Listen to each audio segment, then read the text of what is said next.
এই যে ওর বই, এই বইটার জন্য তো কান্না করছিল এতদিন ধরে। তুমি এই বই এই মাসে কেন আনলে? তোমার তো সামনের মাসে আসার কথা ছিল। কাজ শেষ হয়ে গেল তাই চলে এসেছি। আচ্ছা ভালো কথা, তোমার জন্যই চেনটা নিয়ে এসেছি, ধরো। বাহ, অনেক সুন্দর হয়েছে। কত দাম নিয়েছে? 13,000 টাকা। 13,000 টাকা? এত টাকাতে চেন কেন আনতে গেলে? আরে আমি তো আমার নিজের টাকাতে চেনটা আনি নাই। তার মানে কি তুমি অ্যাডভান্স স্যালারি নিয়েছো? আরে বাবা না, তাহলে মানে অপুর মহলের টাকা। শোনো, আমাদের ওখানে একজন লোক আছে বুঝলে, ওই ইন্স্যুরেন্স কোম্পানিতে জব করে, বিমা টিমা করে আর কি। তো আমি একদিন তাকে ধরলাম, ধরে বললাম ভাই তুই আমার সঙ্গে থানায় চল, অনেক সহ্য করেছি কিন্তু তোর এই কুকর্মার সহ্য করা যাবে না, তোর এগেনস্টে আমার কাছে কমপ্লেন আছে। তখন উনি অনেক ভয় পেয়ে গেলেন আর আমাকে বললেন স্যার আমাকে ছেড়ে দিন, আমি এমন ভুল আর কখনো করবো না। মানে সচরাচর যেমনটা হয় আর কি, আসামিরা ধরা পড়লে যেভাবে আর কি মাফ চাই ওইভাবেই চাইলো। আমি বললাম না, এভাবে হবে না। আমি তো ভেবেছিলাম হয়তো 500 বা 1000 টাকা দিয়ে আমার মুখটা বন্ধ রাখার চেষ্টা করবে। তুমি জানো ওই সময় আমাকে কি বললো? বললো স্যার আমি আপনাকে 20,000 টাকা দিচ্ছি, এবারের মতো আমাকে ছেড়ে দিন। আরে বাপ রে বাপ, আমিও মনে মনে খুশি হয়ে গেলাম, ভাবলাম 20,000 টাকা, তাও আবার একবারে। কিন্তু আমি ভাবলাম আমি যদি এক চান্সে রাজি হয়ে যাই তাহলে আমি টাকার অঙ্কটা বাড়াতে পারবো না।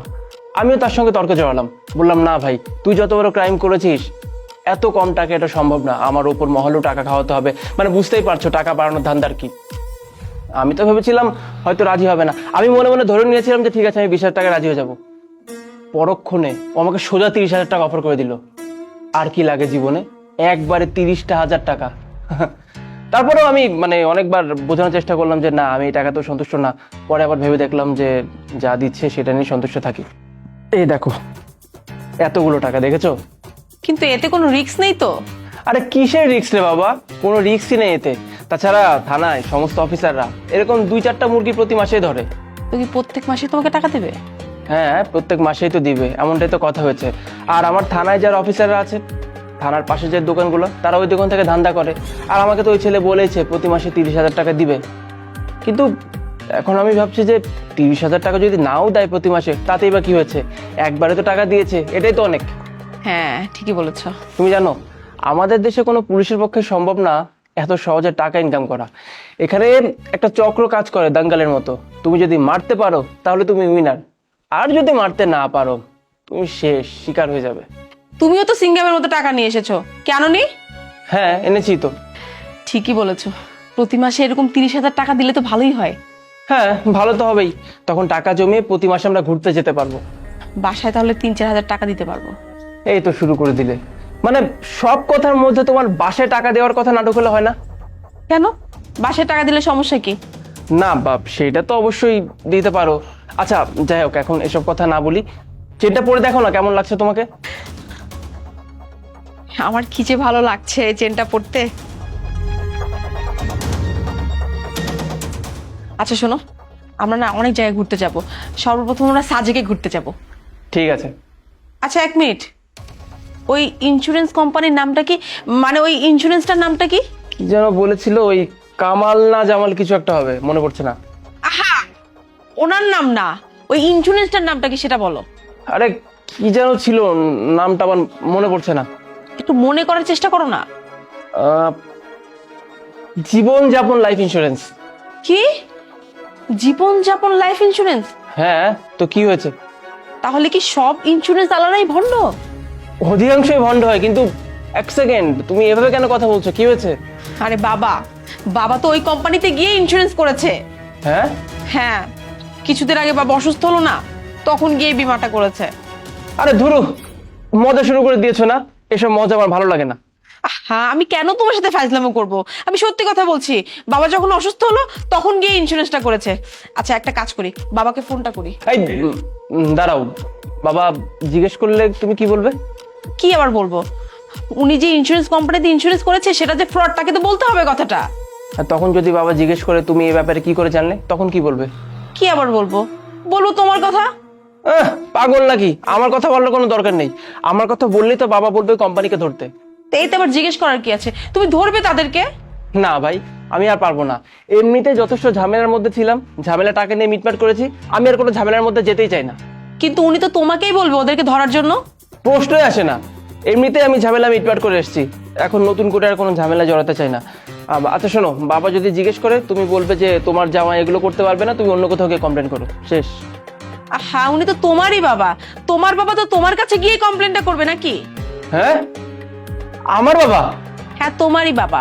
তোমার বাবা যখন কিছুদিন আগে অসুস্থ হলো, তখন তো তুমিই বললে ইন্স্যুরেন্স করার জন্য, তখনই তো উনি গিয়ে ইন্স্যুরেন্সটা করেছে। ও হ্যাঁ, মনে পড়েছে। তখন কে যেন বলেছিল ওনাকে যে ইন্স্যুরেন্সটা করার জন্য। আরে আমি তো তখন আর এত কিছু ভাবিনি, ভাবলে কি আর বলতাম, কিন্তু উনি তো আমাকে আর কিছুই বলেনি। হ্যাঁ, উনি আমাকে বলেছিল তোমাকে বলার জন্য, কিন্তু আমি তোমাকে বলতে ভুলে গিয়েছিলাম।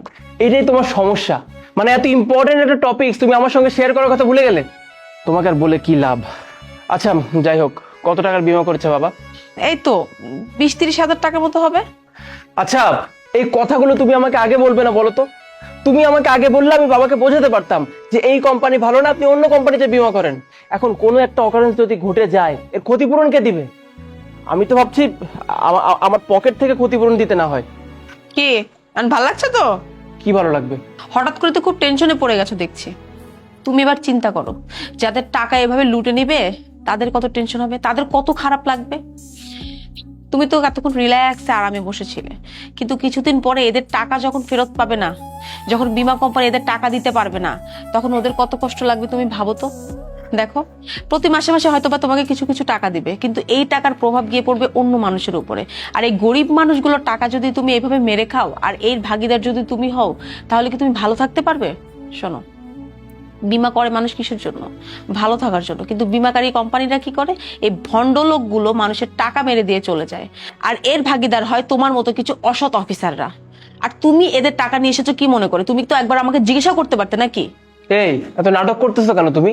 যেই তোমাকে আমি টাকাটা দেখালাম, চেনটা দিলাম, অমনি অনেক খুশি ছিলে, এখন আমার বাবার কথা বলতে নাটক শুরু করে দিয়েছো, তাই না? হ্যাঁ, আমি এতক্ষণ এটাই বোঝানোর চেষ্টা করছি তোমাকে যে ব্যাপারগুলো নিজের উপর পড়লে তখন তার কেমন লাগে। কিন্তু কেন? মানে বাবা কোনো ইন্স্যুরেন্স করেনি, তোমাকে বোঝানোর জন্য এই নাটকগুলো করলাম আমি।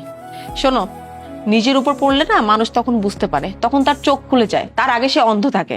যখন নিজের বাবার কথা বললাম তখন ঠিক চুপ করে আছো। আর এটা ভাবো তুমি, এটা তো অন্য কারোর একটা ক্ষতির ব্যাপার, তাই না? অন্য কারোর ক্ষতি হলে কি তুমি খুশি হবে? অন্য কারোরও বাবার বীমা থাকতে পারে, তারও তো খারাপ লাগছে। আর তুমি যে এভাবে অসৎ হয়ে যাবে এটা তো আমি কখনো ভাবতেও পারিনি। শোনো, যার কাছ থেকে টাকাগুলো নিয়ে এসেছো তাকে ফেরত দিয়ে আসো, আর বাবুর জন্য যা আনেছো সেটাও ফেরত দিয়ে আসো। আমার কাছে কিছু জমানো টাকা আছে, সেটাও ওর মুখের উপর ছুঁড়ে মারবে, আর ওকে তুমি জেলে নেওয়ার আর শাস্তি দেওয়ার ব্যবস্থা করবে। ঠিক আছে।